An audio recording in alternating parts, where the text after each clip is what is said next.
Delano, great to have you, especially this week when we're going to wrap up the month and wrap up the quarter.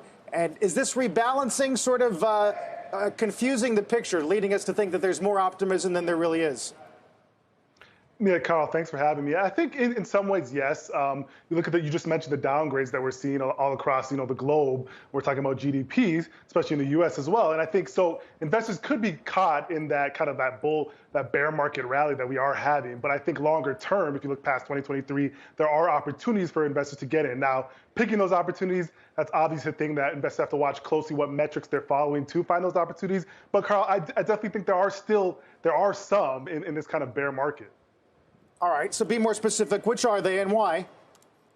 So, one of them, we've been looking at is Meta. So you obviously looked at the pullback in growth. Pictures for growth has become less rosy over the past several months. But even with the guidance for revenue on Meta, that's obviously been lower. There's still some opportunities there if you look at what they're doing with cash. As you mentioned, what John Doerr just mentioned, the companies that already have capital, they don't have to worry about accessing capital at higher rates, right? And Meta has a strong balance sheet. They're trading at 10 times cash flow. Obviously, you're looking at some of the things they're doing in their longer bets with Reality Labs.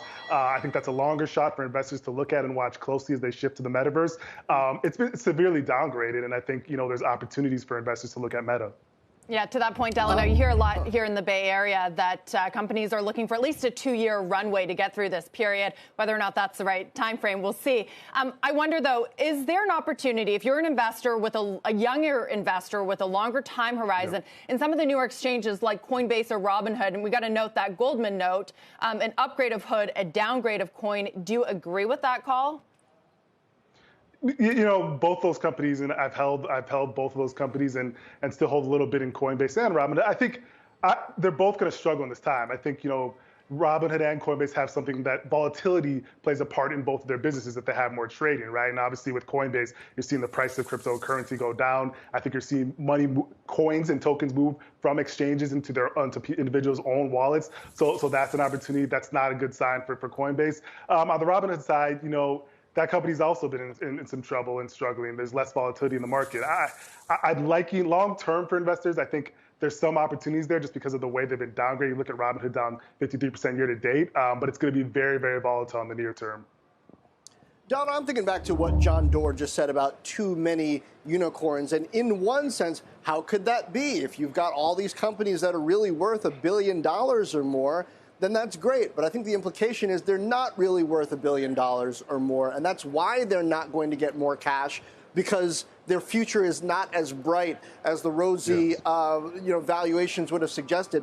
But surely there must be a parallel in the public markets where there's some group of stocks that doesn't deserve the valuation that they're getting. And all of that is going to play out probably in the public market as it does in private. So hear what you're saying about long term, some of those plays that are going to be worth something, but what is the segment of the public market that's going to get hit as those unicorns get their horns shaved?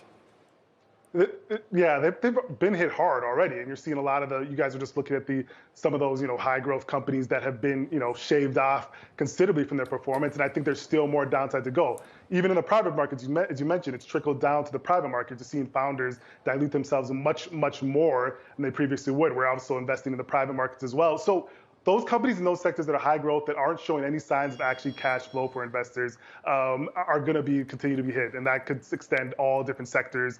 If you look at fintech, if you look at some of those high growth, solar companies, those are still all being hit. Now, I think the ones that have strong balance sheets, the ones that are, have ability to generate cash flow for investors, those are the ones that are going to, continue to perform and actually come out of this on the other side. And we're looking at those companies very, very hard and trying to find the ones that we think we should back, John.